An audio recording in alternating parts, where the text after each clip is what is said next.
Luca, can I ask you something? Oh, of course. What is it? Have you ever studied English for a long time? Felt like you understood everything? And then when someone asked you to speak, nothing came out? Mm. Oh, wow. Yes. All the time, actually. Like the words are right there, I can feel them. But the moment I open my mouth, everything just disappears. Like my brain suddenly forgot everything it knew. Exactly. And that feeling, that gap between understanding and speaking, that is what so many English learners feel every single day. You watch English films and you understand them. You read English articles and you follow everything. But the moment someone says, okay, now speak, your mind goes completely blank. Right? And the worst part is you start thinking, wait, do I even know English at all? Like maybe I have been fooling myself this whole time.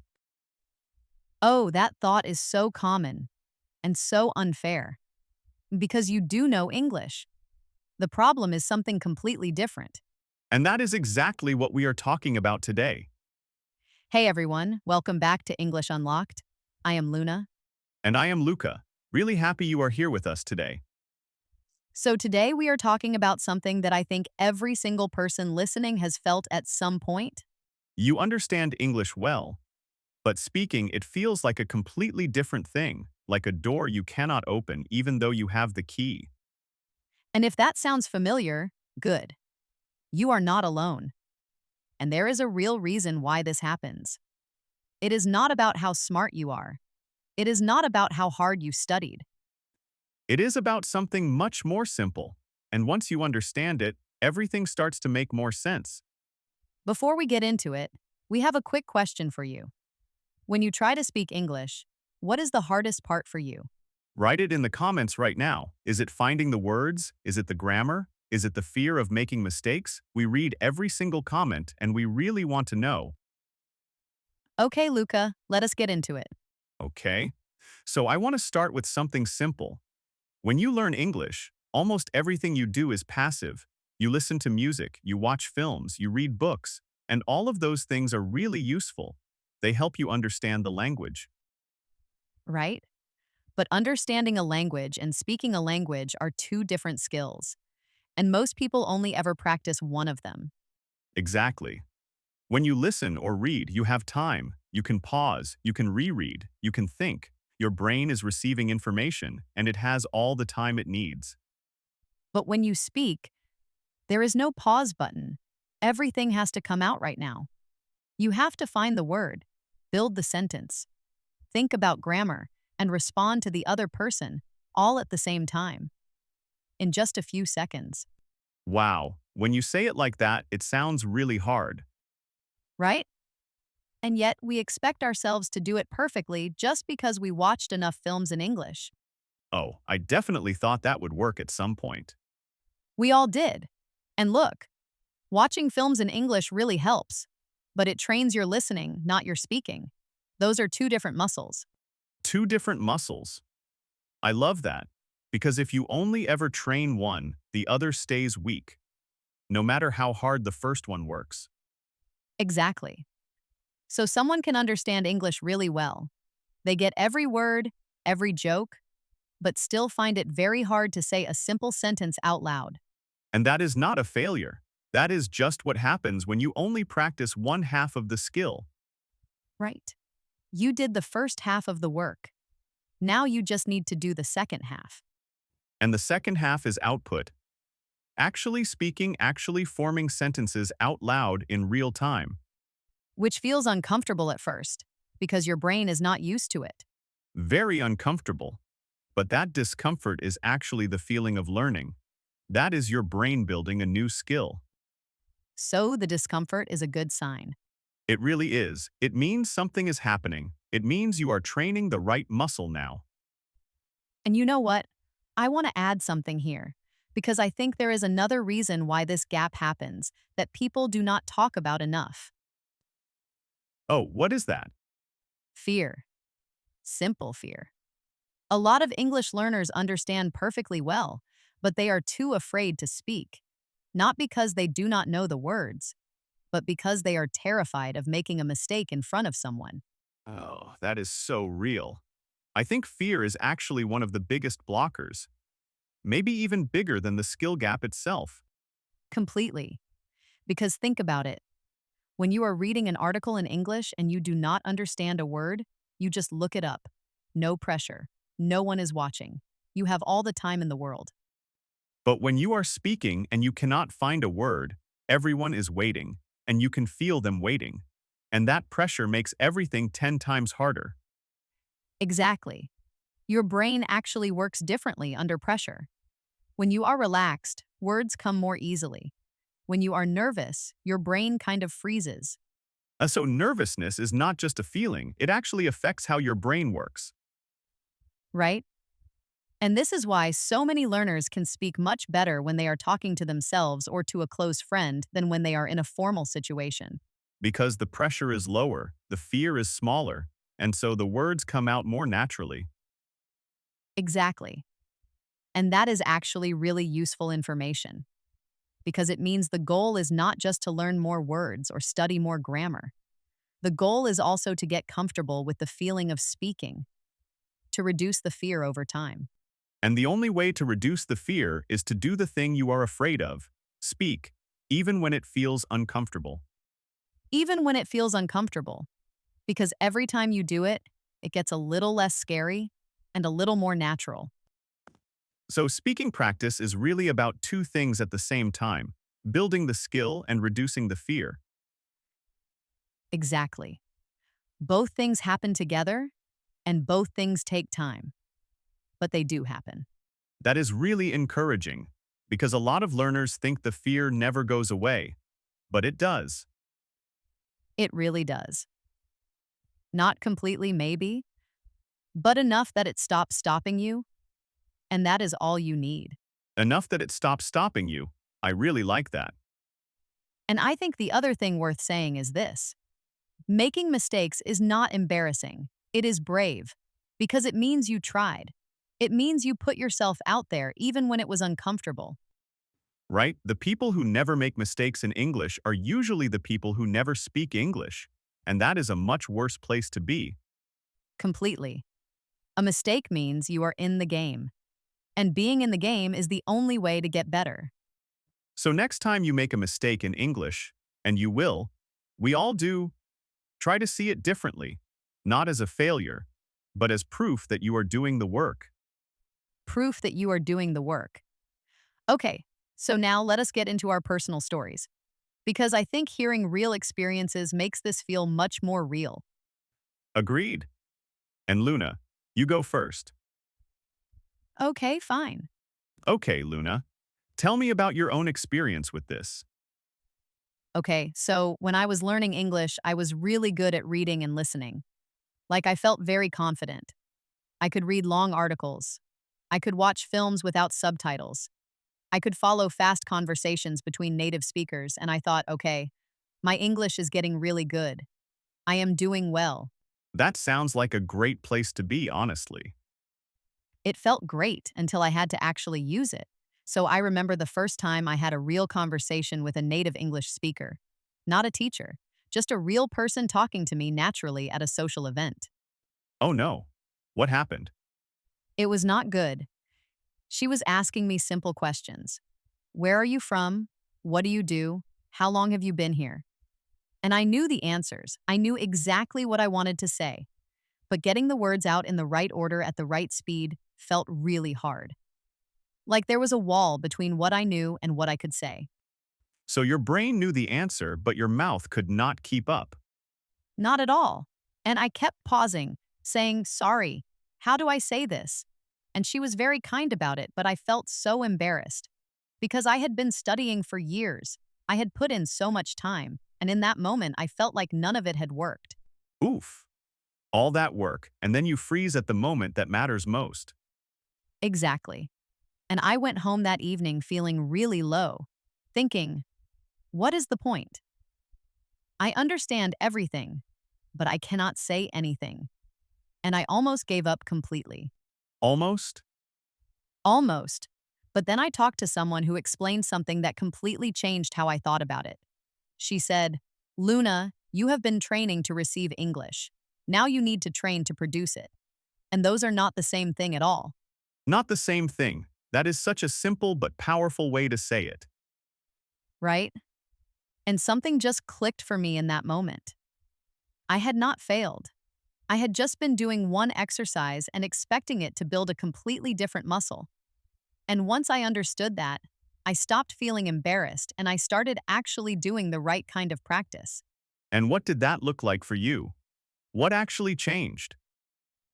So the first thing I did was start talking out loud, even alone, even when there was nobody to listen. I would just narrate my day in English.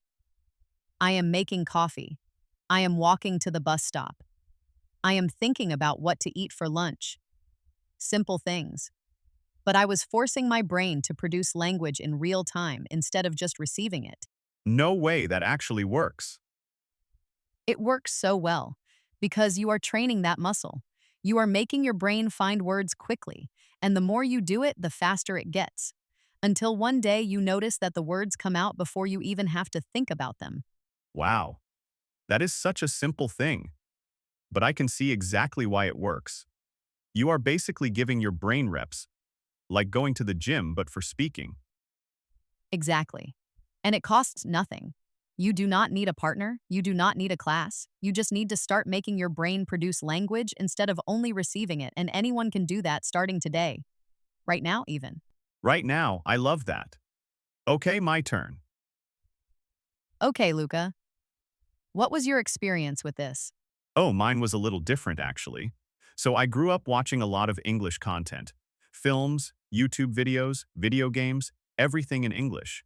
And because of that, my listening was really strong from quite early. Like I never really struggled to understand English. It just felt natural to me after a while. Wow. That sounds like such a good foundation to have. It was, but it also gave me a false feeling of confidence because I understood so much. I thought I could also speak well. Like I just assumed, okay, I get it. So I can probably say it too, no problem. Oh, that assumption. I think so many people make exactly that mistake. Mm-mm. So many. And then I started a new job where I had to speak English in meetings. Real professional English, with real people and real consequences. And the first meeting I had to contribute to, it was not good at all. What happened? So my manager asked me a question. A simple question about a project I had been working on for weeks. I knew every detail about it. But when he asked me in front of everyone, I just froze. Completely froze. Everyone was looking at me, and I could feel my face getting red, and I managed to say something, but it was so slow and broken, and nothing like what I actually wanted to say. Oh no, that is such a hard moment, especially at work where you want people to take you seriously and trust your ideas. Exactly. And after the meeting, my manager came to me privately and said, Luca, are you comfortable speaking in English? And I did not know what to say. Because yes, I understood everything in that meeting perfectly. Every word, every detail. But speaking was a completely different story. Ah, so even your manager could see the gap between your understanding and your speaking. Right? And that was actually a turning point for me. Because I had to be really honest with myself. I had spent years watching and listening to English, but almost zero time actually speaking it. I had never really practiced speaking, not intentionally. I just assumed it would come naturally because the listening came naturally. But it does not work that way. It absolutely does not. And once I accepted that honestly, I stopped feeling bad about it and I started actually doing something about it. I found a conversation partner online, someone who also wanted to practice English, and we just talked about anything and everything, twice a week for 30 minutes each time. And did it help? The first few sessions were honestly really painful. So slow, so many pauses, so many moments where I just could not find the word I needed. But by the fourth or fifth session, something started to shift. The words started coming a little faster. The sentences started feeling a little more natural. And after a few months, I was a completely different speaker. Not perfect, but so much more comfortable. Wow. A few months. That is really not very long when you think about it. Right? Because once you start training the right muscle, it builds really fast. The knowledge was always there inside me. I just needed to teach my brain how to access it quickly under pressure. And the only way to do that is to practice doing exactly that. And that is so important for anyone listening right now. All the years of studying you have done, it is not wasted. It is all in there. You just need to practice getting it out. Exactly. The input was never the problem. The output was just never trained. And that is a fixable problem. A very fixable problem. A very fixable problem. I love that ending. Okay, so let us talk about some words that are really useful for this topic. Because when we talk about learning English and speaking English, there are some important words that are good to know well. Good idea. What is the first one? Okay, the first word is fluency. Fluency. Fluency. And fluency means speaking a language easily and naturally, not perfectly, naturally. There is a really big difference between those two things. Oh, that difference is so important because a lot of people think fluency means zero mistakes, but that is not what it means at all. Not at all. Fluency means you can say what you want to say without stopping every few seconds. You can keep the conversation going. Even if you make small mistakes along the way, you keep going and the other person understands you. So, fluency is about flow, not perfection. Exactly. Flow, not perfection. And the second word is output. Output. Output. And we talked about this a lot today. Output means the language you produce, the things you say or write. As opposite to input, which is what you receive, what you listen to or read. Right? Input and output. Two sides of the same coin, and most learners do a lot of input but very little output, which is exactly why the gap happens. Okay? What is the third word? The third word is confidence. Confidence. Confidence. And in the context of speaking English, confidence does not mean feeling no fear. It means speaking anyway, even when you feel nervous. I love that. Confidence is not the absence of fear. It is speaking even when you feel afraid. Exactly. And the interesting thing about confidence in speaking is that it grows through action. You do not get confident and then start speaking. You start speaking and then you get confident. So the speaking comes first, and the confidence follows, not the other way around. Right? And a lot of people get this completely backwards. They wait until they feel confident before they try speaking. But that moment never comes unless you actually start. So you have to speak first, feel uncomfortable, make mistakes, and slowly the confidence builds naturally. Exactly.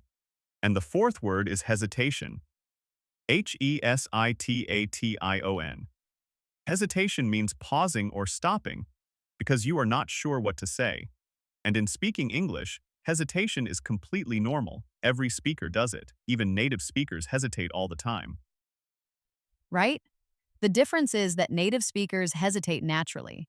They say things like, well, or or I mean, or let me think. And it sounds natural because they are comfortable with the pause. And learners can do exactly the same thing. Instead of going completely silent when you cannot find a word, you can say, how do I say this? Or something like that. Or let me think for a second. It keeps the conversation going, and it sounds completely natural.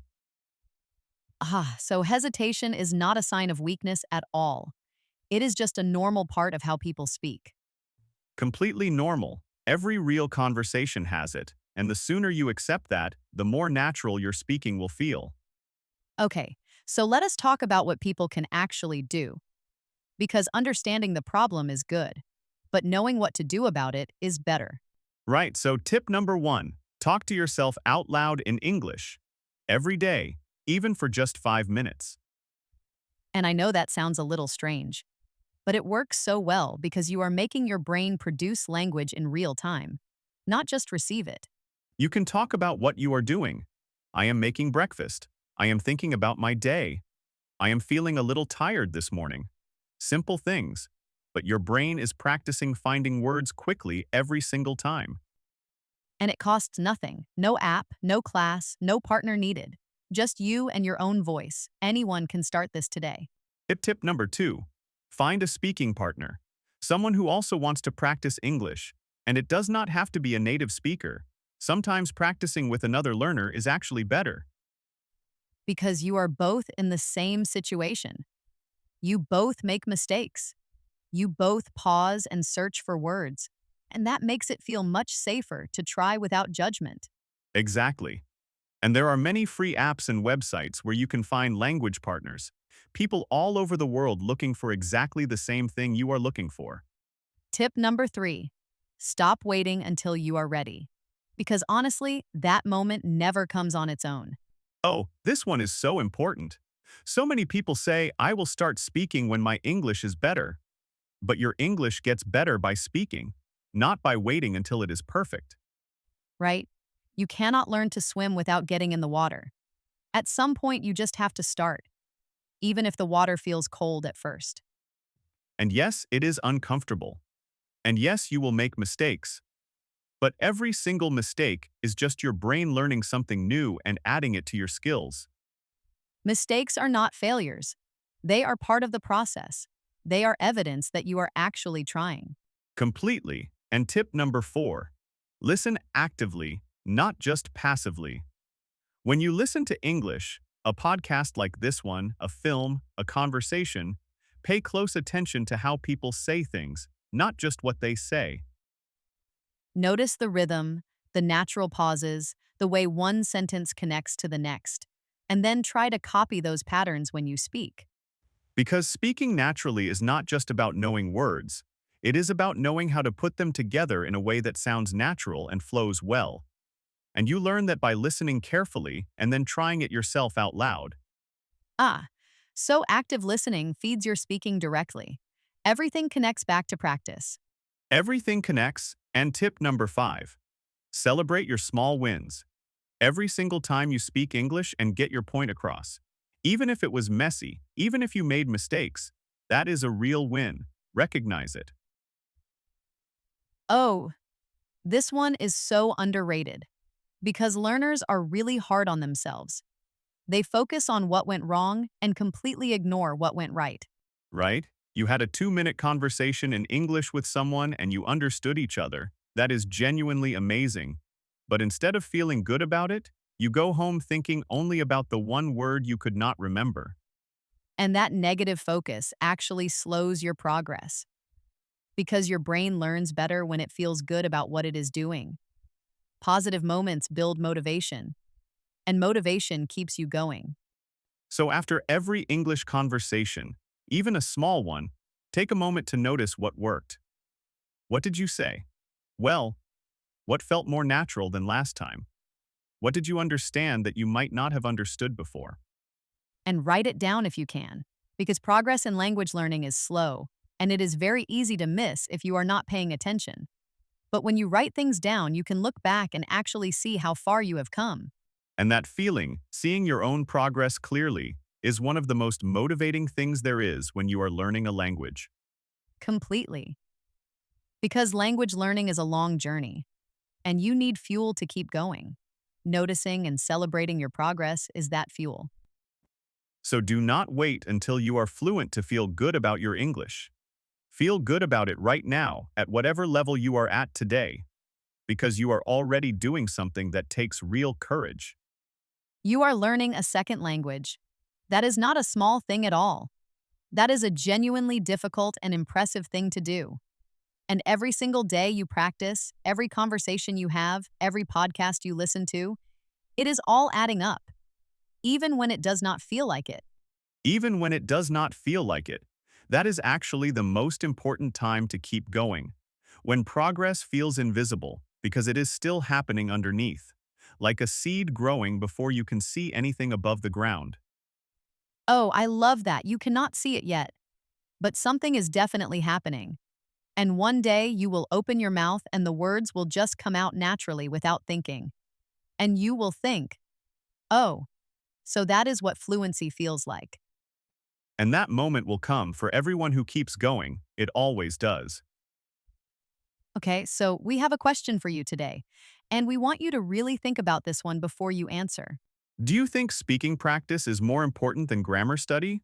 Or do you think grammar should come first before you start speaking?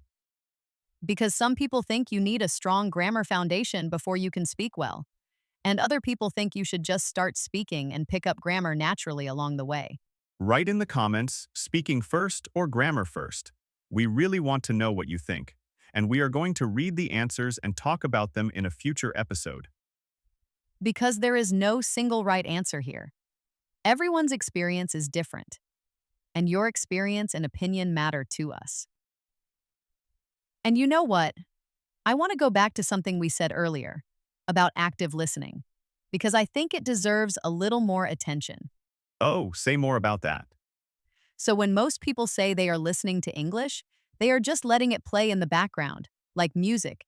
It is on, but they are not really paying attention to it. Ah, passive listening versus active listening. Exactly. And passive listening has some value.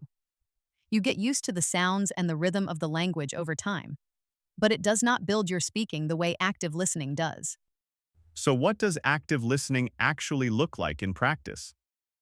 Okay, so for example, you are listening to a podcast or watching a show in English. Active listening means you are noticing specific things. How does this person start a sentence? What words do they use when they are thinking? How do they connect one idea to the next? What phrases keep coming up again and again in natural conversation? And then you try to use those same patterns yourself when you speak. Right? You hear something natural, you notice it, and then you practice saying it out loud in your own sentences. You are not just receiving the language anymore. You are studying it and then immediately producing it. Wow, that is such a different way of listening to something. But I can see exactly why it is so much more effective. It is, and at first it feels slow because you are paying so much attention to everything. But over time, those patterns just become part of how you naturally speak, without even thinking about them anymore. I think that is actually how children learn language. They hear something and they immediately try to copy it. They do not analyze it, they just use it. Exactly. Children are incredible active listeners. They do not just receive language, they immediately try to produce it. They repeat things, they copy sounds, they try out new words the moment they hear them for the first time, And somewhere along the way, adult learners stop doing that. We start studying language instead of just using it naturally. right? We start overthinking it. We worry about whether the grammar is correct before we even finish saying the sentence. And that overthinking is actually one of the biggest things that blocks natural fluent speaking. So the lesson is, listen more carefully, and then use what you hear immediately. Listen, notice, and use. That is the cycle that builds real speaking ability. Okay, so let us bring everything together before we finish today. So today, we talked about why so many English learners can understand English really well, but find it hard to speak, and the main reason is simple.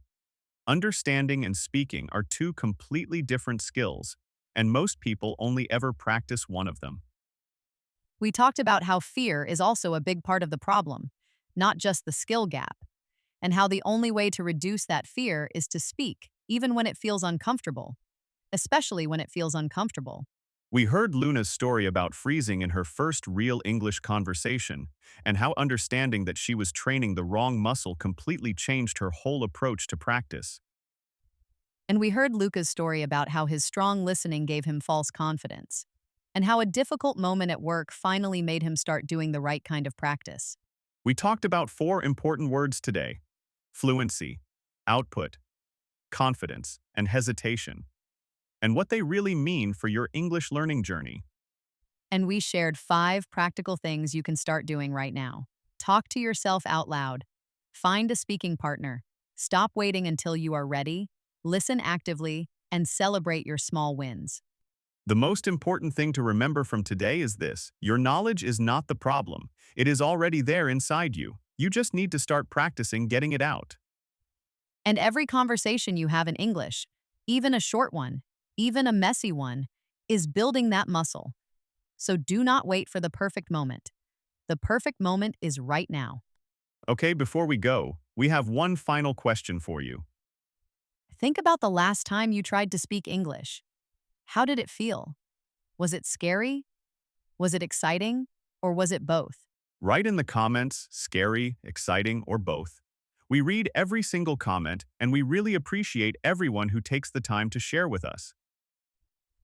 And if your answer is both scary and exciting, that means you are exactly where you need to be. Keep going. Thank you so much for spending time with us today. It really means a lot to both of us. If you enjoyed this episode, please subscribe to English Unlocked. We are back regularly with new conversations just like this one. And share this episode with a friend who is learning English, because learning together is always better than learning alone. See you next time, everyone. Take care.